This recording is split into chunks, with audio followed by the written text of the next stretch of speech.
جعل المتمسكين به مقاما عليا. أشهد أن لا إله إلا الله وحده لا شريك له شهادة من هو خير مقاما وأحسن نديا. وأشهد أن سيدنا ونبينا محمدا عبده ورسوله المتصف بمكارم الأخلاق كبارا وصبيا.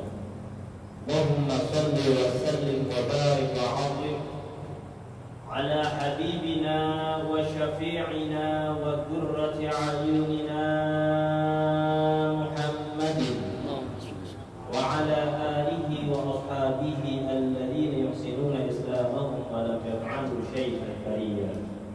وبعد، فقد قال الله تعالى في كتابه الكريم وهو أصدق القائلين: أعوذ بالله من الشيطان الرجيم، بسم الله الرحمن الرحيم. يا أيها الذين آمنوا اتقوا الله حق تقاته ولا تموتن إلا وأنتم مسلمون. صدق الله العظيم. Hadirin sidang Jumat yang dimuliakan oleh Allah Subhanahu wa taala. Di awal tahun 2024 ini, baik kiranya kita semua mengevaluasi dan terus mengevaluasi dalam rangka kita meningkatkan keimanan serta ketakwaan kita kepada Allah Subhanahu wa taala. Hadirin, kalaulah boleh saya ibaratkan, mata fungsinya adalah melihat. Jadi melihat itu adalah perbuatan, pelakunya adalah mata. Berjalan itu adalah perbuatan, pelakunya adalah kaki. Mengambil itu adalah perbuatan, pelakunya adalah tangan. Maka ada satu perbuatan, yaitu yang kita sering kenal dengan berkeyakinan, beriman kepada Allah. Itu adalah perbuatan.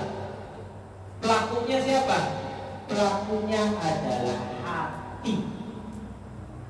Hadirin, kita tahu hati ini punya sifat yang selalu memberontak. Hati ini mempunyai sifat dasar yang selalu berubah-ubah. Namun dengan sifat dan karakteristiknya itu, hati mempunyai tugas yang teramat berat. Apa itu? Yaitu adalah menjaga keimanan kita, menjaga keyakinan kita kepada Allah Subhanahu wa taala sampai akhir hayat kita. Wala tamutunna illa wa antum muslimun. Janganlah sekali-kali kita mati kecuali kita beriman kepada Allah. Janganlah kita semua mati kecuali kita berkeyakinan kepada Allah Subhanahu wa taala. Repotnya hati sifatnya selalu berubah-ubah. Pagi boleh beriman, siang belum tentu. Lahir boleh dalam keadaan beriman, maka menjelang wafat atau ketika kita wafat belum tentu. Maka hati ini perlu kita jaga untuk kita selalu berkeyakinan dan beriman kepada Allah Subhanahu wa taala. Muncul pertanyaan, bagaimana Ustaz cara kita menjaga akidah kita, cara kita menjaga keimanan kita?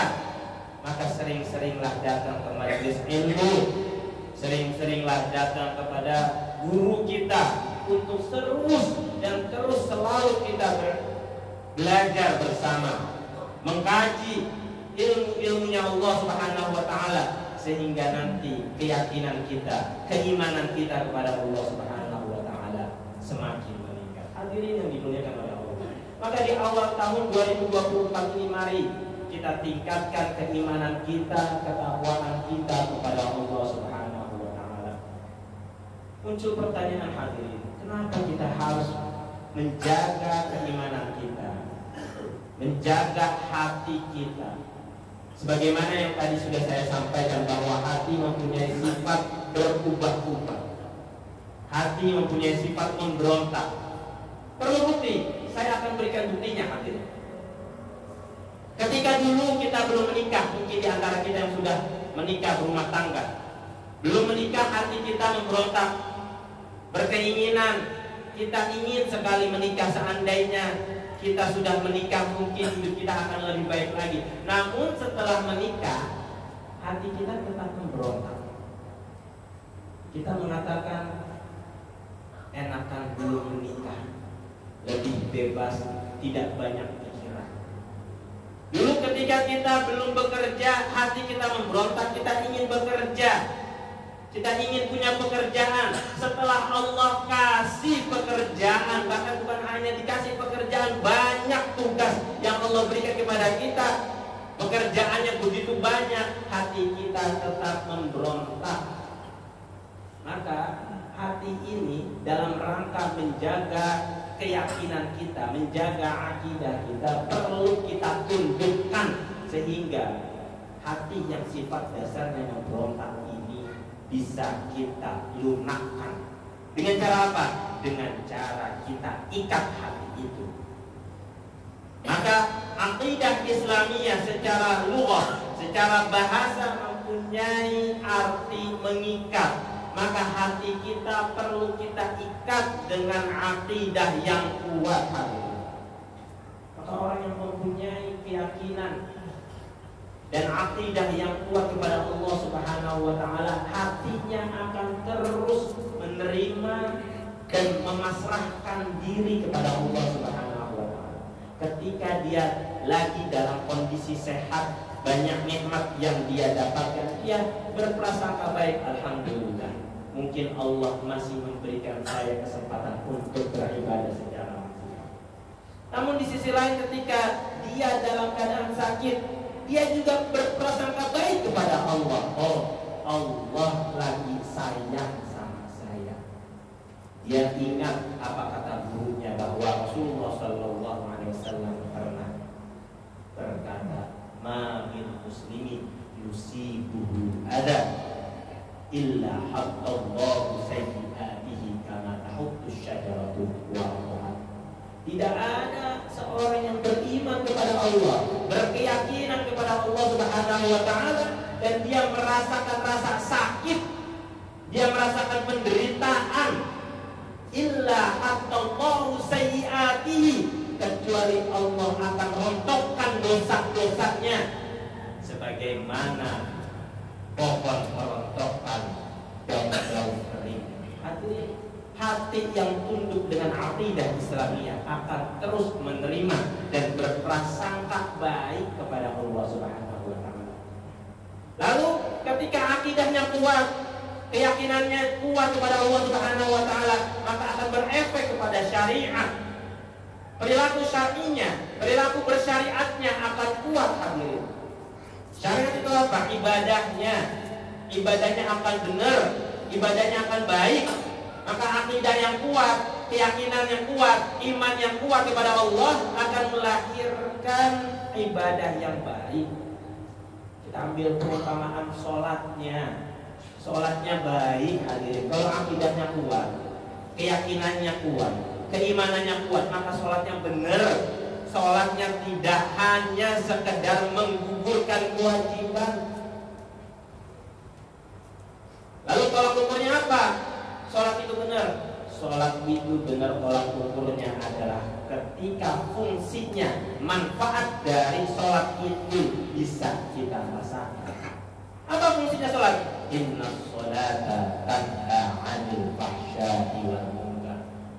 Sholat itu bisa mencegah diri kita dari kita melakukan fahsya. Fahsya itu apa? Perbuatan keji, perbuatan dosa yang berasal dari syahwat, dari hawa nafsu. Maka orang yang sholatnya benar, hadirin, dia tidak akan pernah berani berzina. Orang yang sholatnya benar, dia tidak akan pernah berani selingkuh. Orang yang sholatnya benar, dia tidak akan pernah berani berpacaran, karena sholatnya benar. Inna sholata tanha 'anil fahsya'i wal munkar. Dan juga sholat bisa mencegah kemungkaran. Kemungkaran itu adalah dosa yang berasal dari akal pikir kita. Maka orang yang sholatnya benar, dia tidak akan pernah berani untuk melakukan dosa-dosa seperti korupsi atau mengambil hak orang lain. Teringat sebuah hadis yang mengatakan, la yazni zani hina yazni wa huwa mu'minun. Tidak akan pernah berani orang berzina ketika di hatinya, di dalam dirinya ada keimanan. Wala yashrabul khamra hina yashrabuha wa huwa mu'min. Dan orang yang mabuk tidak akan pernah berani untuk memabukkan dirinya, meminum minuman keras, mengkonsumsi narkoba ketika ada keimanan di dalam hatinya. Wala yasriqu hina yasriqu wa huwa mu'min. Dan tidak akan pernah berani koruptor untuk melakukan tindak pidana korupsi ketika ada keimanan. Kesimpulannya hadirin, akidah yang kuat, keyakinan yang kuat, keimanan yang kuat kepada Allah akan melahirkan syariat yang kuat, ibadah yang benar. Ibadah yang benar akan melahirkan akhlakul karimah. Tapi faktanya hadirin, negara kita negara yang berpopulasikan muslim terbesar di dunia. Namun faktanya negara kita juga adalah penikmat judi online terbesar di dunia. Negara kita juga adalah pengakses video porno terbesar di dunia. Maka di manakah syariat yang selalu kita jalani? Di manakah ibadah yang selalu kita jalani? Di manakah letak keimanan, keyakinan, akidah yang selama ini kita teguh pegang erat kuat-kuat? Berarti ada yang salah. Maka awal tahun 2024 ini, marilah kita tingkatkan lagi keimanan kita, keyakinan kita kepada Allah, dan kita perbaiki kualitas syariat kita kepada Allah Subhanahu wa Ta'ala, sehingga nanti memunculkan akhlakul karimah. Hadirin, semoga khutbah yang singkat ini bisa bermanfaat buat kita semua.